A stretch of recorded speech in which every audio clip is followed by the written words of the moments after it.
Hi students, welcome in chemistry classes. I am Priyanka Jain and you are watching the inorganic batch course in Hindi.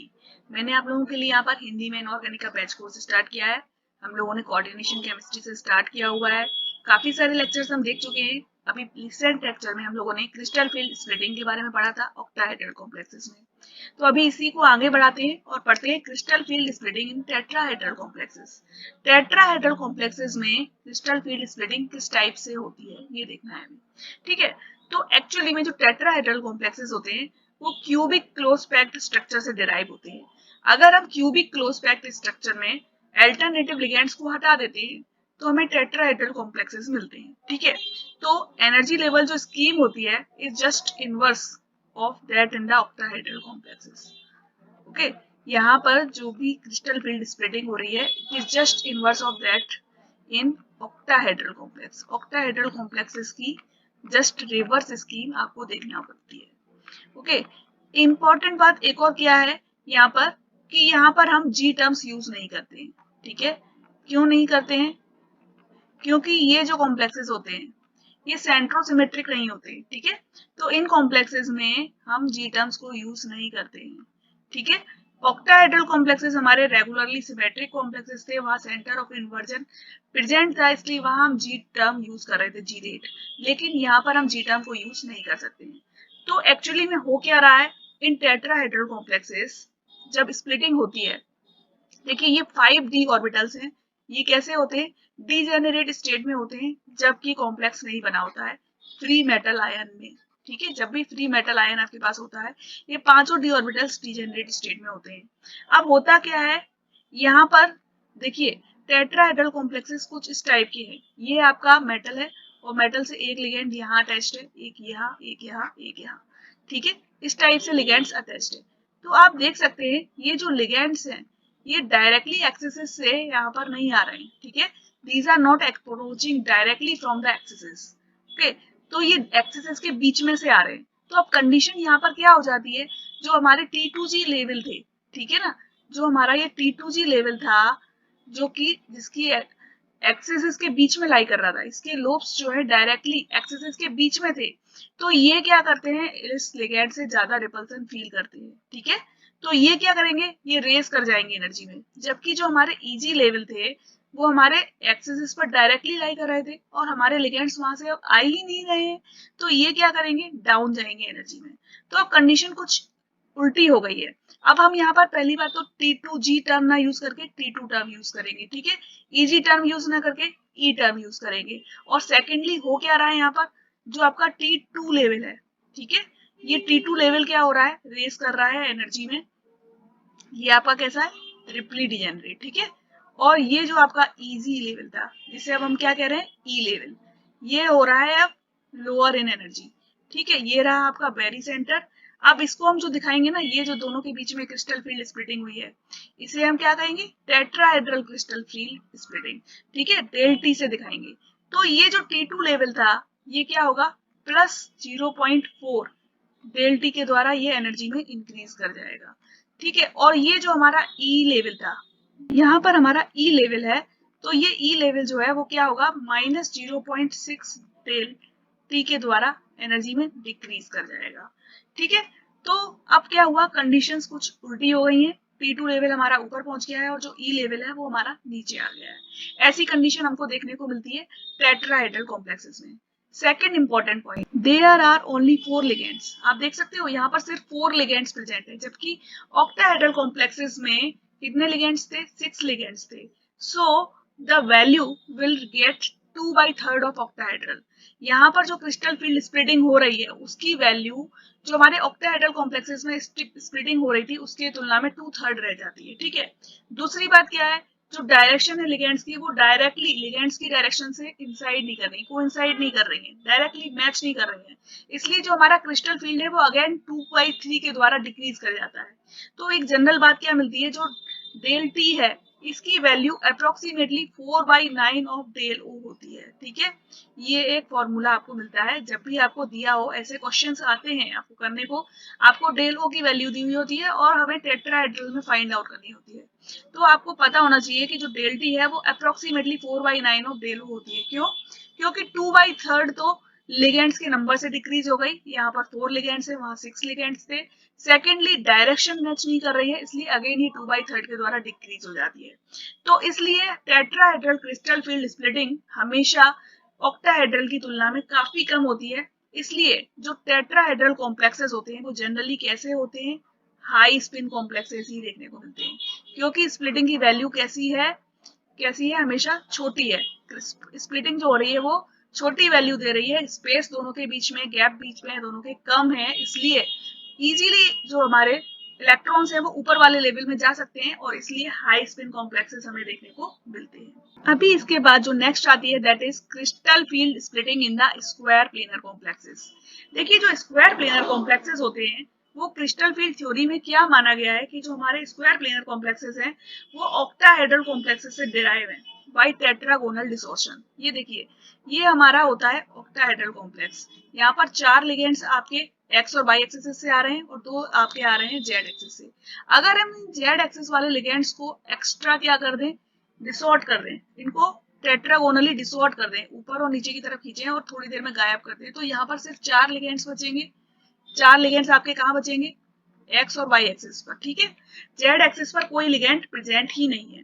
तो 4 ligands जो आपके approach कर रहे हैं वो कहाँ से अप्रोच कर रहे हैं, इन एक्स और वाई एक्सिस से अप्रोच कर रहे हैं, जबकि जेड एक्सिस पर कोई लिगेंड लाई नहीं कर रहा है। तो लिगेंड्स की इंटरेक्शन किसके साथ हो रही है, एक्स और वाई एक्सिस के साथ हो रही है, यानी कि जो लोब्स डायरेक्टली एक्स और वाई एक्सिस पर पड़ रहे हैं वो ज्यादा रिपल्सन फील करेंगे और जो जेड एक्सिस पर पड़ रहे हैं वो रिपल्सन फील नहीं करेंगे। तो अब देखिए स्प्लिटिंग किस तरीके से होगी, ये हम जानते हैं, ये इजी लेवल था और ये T2G लेवल था, ऐसा हमने देखा था ऑक्टाहेड्रल कॉम्प्लेक्सेस में, ठीक है। अब इसके बाद क्या हुआ, ये जो T2G लेवल था यहाँ पर कौन कौन से थे, एक्स जेड, वाई जेड और एक्स वाई। तो एक्स वाई के लोब्स डायरेक्टली पड़ रहे थे किस पर, एक्स और वाई एक्सिस पर थे, उसके बीच में थे ना, और एक्स और जेड जो ऑर्बिटल्स थे उनका इससे कोई लेना देना नहीं था। तो इसलिए डी एक्स जेड और डी वाई जेड जो है वो एनर्जी में लोअर जाएंगे, जबकि डी एक्स वाई जो है हमारा एनर्जी में ऊपर चला जाएगा। सिमिलरली यहाँ क्या होगा, ईजी में भी क्या होगा, जो हमारा d x square minus y square है जिसके लोब्स डायरेक्टली लाई कर रहे हैं एक्स और वाई एक्सिस पर, वो ऊपर रेज करेगा एनर्जी में, और डी जेड स्क्वायर ऑर्बिटल जो है वो हमारा लोअर इन एनर्जी जाएगा, ठीक है। अब थोड़ी देर बाद देखिए फिर क्या होता है, ये अगेन लोअर इन एनर्जी जाता है। तो एक लेवल तो आपको मिलता है यहाँ पर, इसे हम क्या कहेंगे, डी एक्स जेड और डी वाई जेड, जो कंडीशन आपको मिल रही है, ठीक है। और ये जो लेवल है ये डी जेड स्क्वायर लेवल और नीचे आएगा एनर्जी में, और ये मिला आपको डी जेड स्क्वायर। ये जो डी एक्स वाई लेवल था ये ऊपर जाएगा एनर्जी में, और ये आपको मिला डी एक्स वाई लेवल, ठीक है। और ये लेवल आपका थोड़ा सा ऊपर जाएगा और ये आपको मिलेगा d x square minus y square level, ठीक है। तो आपको डिफरेंट लेवल्स मिल गए हैं। सबसे नीचे आते हैं d x z and y z, फिर डी जेड स्क्वायर, फिर डी एक्स वाई और फिर आता है d x square minus y square. ये कंडीशन होती है आपकी स्क्वायर प्लेनर कॉम्प्लेक्सेस की। तो स्क्वायर प्लेनर कॉम्प्लेक्सेस जनरली कहाँ देखने को मिलते हैं, जनरली D8 कॉम्प्लेक्सेस जो होते हैं, D8 स्पीसीज यानी कि जैसे निकिल, ठीक है, निकिल का कॉम्प्लेक्स NiCN4 -2, ठीक है, ये एक एग्जांपल है स्क्वायर प्लेनर कॉम्प्लेक्सेस का।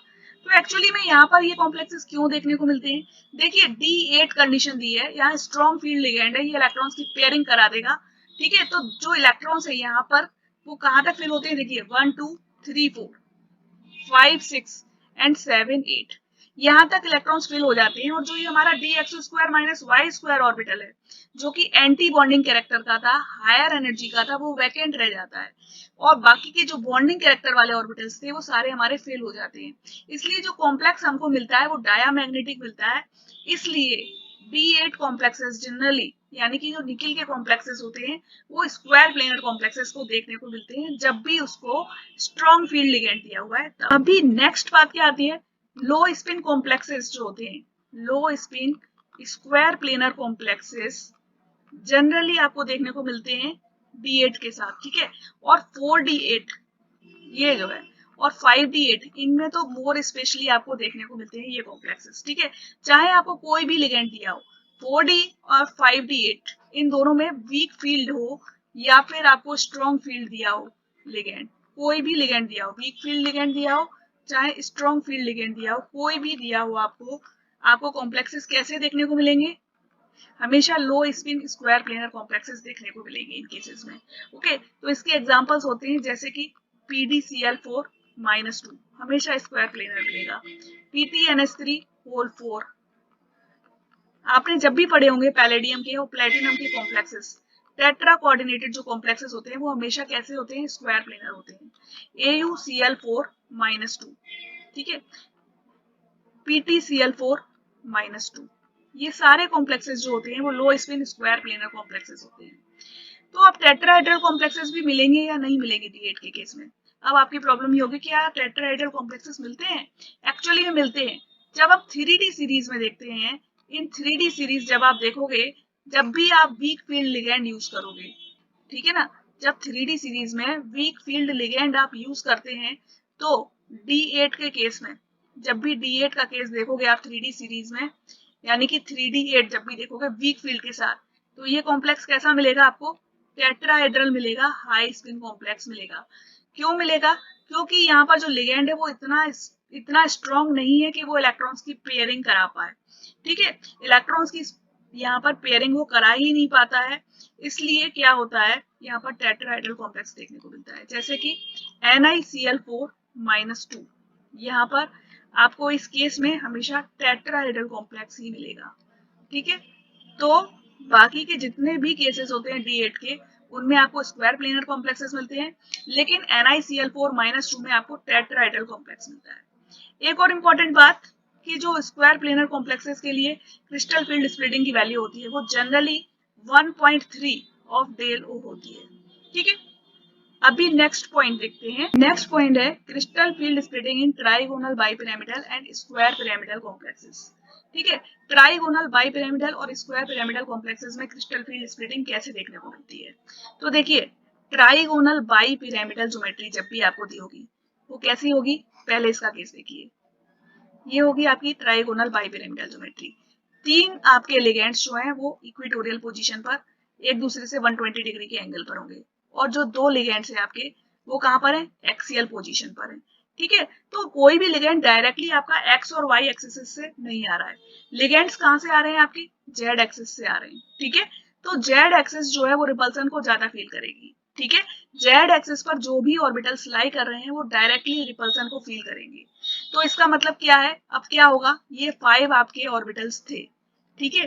तो अब स्प्लिटिंग कैसे होगी? जो भी रिपल्सन को कम फील कर रहा है वो लोअर एनर्जी में जाएगा, यानी कि ये dxy and dx square minus y square, ये ऑर्बिटल्स आपके कहाँ जाएंगे? Lower in energy. उसके बाद आपके आएंगे कौन से ऑर्बिटल्स?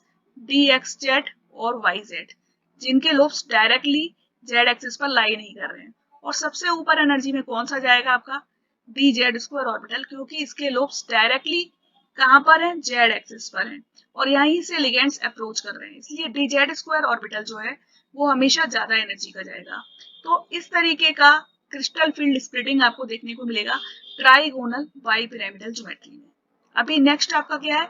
Square pyramidal geometry. अभी देखिए स्क्वायर पिरामिडल कॉम्प्लेक्सेस में क्या होता है। स्क्वायर पिरामिडल मतलब ये आपकी मेटल है और ये 4 एक्सिस, यहाँ पर 4 लिगेंड्स प्रेजेंट है, ठीक है। ये -x -y +x +y, यहाँ से 4 लिगेंड्स अप्रोच कर रहे हैं और एक लिगेंड आपका z एक्सिस से अप्रोच कर रहा है, ठीक है। तो ये आपकी ज्योमेट्री होती है स्क्वायर पिरामिडल ज्योमेट्री। तो देखिए इस केस में आपको क्या देखने को मिलेगा? ये आपके 5d ऑर्बिटल्स हैं, 5d orbitals that are degenerate state, okay. अभी जब लिगेंड्स अप्रोच कर रहे हैं, लिगेंड्स कहां से अप्रोच कर रहे हैं? एक्स वाई एक्सिस से और जेड एक्सिस से, ठीक है। तो यहाँ पर कंडीशन क्या बनती है? जो आपका dxz और dyz ऑर्बिटल है ये सबसे नीचे एनर्जी में जाता है, ठीक है। उसके बाद आपका आता है dxy, ठीक है। इसके बाद आपका आता है यहाँ पर dz स्क्वायर, और सबसे लास्ट में आपका जो आएगा that is dx square minus y square, ठीक है। तो सबसे ज्यादा एनर्जी में रेस कर जाएगा dx square minus y square, क्योंकि वहां से 4 लिगेंड्स अप्रोच कर रहे हैं। dz स्क्वायर से सिर्फ एक लिगेंड अप्रोच कर रहा है, इसलिए ये यहाँ आएगा। फिर dxy आएगा क्योंकि इसके लूप्स डायरेक्टली x और y एक्सिस पर नहीं है, उसके बीच में है। और सबसे लास्ट में आएगा dxz एंड dyz, क्योंकि इसके लूप्स डायरेक्टली जेड एक्सिस पर नहीं है। ठीक है, तो इस तरीके से आपको ट्राइगोनल बाई पिरामिडल में और स्क्वायर पिरामिडल में स्प्लिटिंग देखने को मिलती है। ये था पूरा कुछ आपका क्रिस्टल फील्ड स्प्लिटिंग के बारे में। लास्ट लेक्चर में आपने देख लिया था ऑक्टाहेड्रल कॉम्प्लेक्सेस। अभी मैंने आपको सारी ज्योमेट्रीज क्लियर कर दी है। आई थिंक अभी कोई आपको डाउट नहीं होगा। कहीं कोई डाउट है आप लोग कमेंट कर सकते हैं, कोई क्वेश्चंस पूछने हैं आप लोग कमेंट कर सकते हैं। अगर आपको वीडियोस पसंद आ रहे हैं तो लाइक शेयर और सब्सक्राइब करना मत भूलिएगा। नेक्स्ट वीडियो में आपसे मिलते हैं with some more topics. Thank you.